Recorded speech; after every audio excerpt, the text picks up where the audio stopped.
Dr.Christina Fritz from Say No Animal, and I would like to welcome you to our horse health series. We've made different films about health topics of the horse so that you as a horse owner can learn more about health topics. We will start out with comparing wild horses and domestic horses in their feeding, in their day-to-day life, and what we can learn for our backyard horse from their wild companions.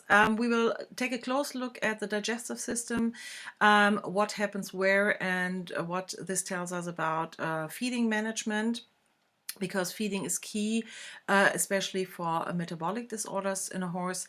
We will also take a look, of course, at different feeds that we use in our day-to-day barn business, and why we give them, and what happens in the horse when we feed them, because when we choose a feed that's not suited for our horse, then we can, over time, we can develop severe health problems.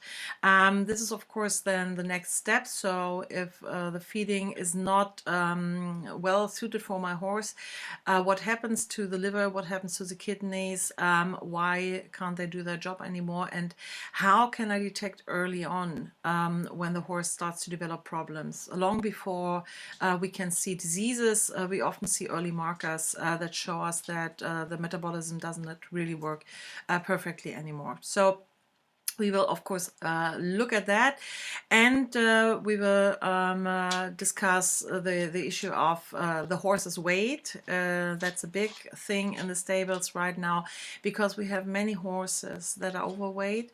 But then again, a draft horse, a tinker pony, always will look different from a thoroughbred or an Arab. So we have to take into mind what kind of horse are we looking at, what different types of horses do we have, and what is their typical looks, and what are the health issues when anything goes wrong in the metabolism. So we will discuss this, and also how we can distinguish muscle from fat or from water retention, because many horses have not fat in their body that much, but they have lymph, which is water retention, and it's a sign for metabolic disorder, but all the diet feeding and reduction of feed and more training doesn't help with those horses in losing weight. So we will explain why this is so and how you can distinguish this in your horse.